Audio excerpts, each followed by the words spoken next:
sa akin, almost tabla or kahit lang lamang para kay Apex dahil mas maganda yung ender niya.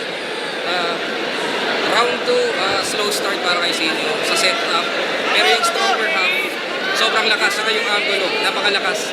Although, kay Apex ko binigay kasi mas siksik, mas madaming angle, mas napiga. At round 3, malakas yung mga payoff ng skills ni Sinyo. May konting stutter na nakabawas din. Bitin yung ending para sa akin. Pero pwede yung itabla. Dinala ni Apex sa punto. Mas maganda yung angles. Pero yun, overall, Apex. Yun.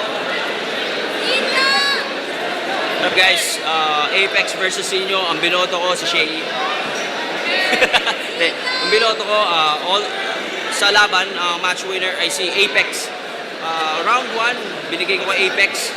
Medyo naiksian ako sa round 1 ni Sinyo and yung angles niya and yung parang nag-online shop na something medyo hindi masyadong okay sa akin.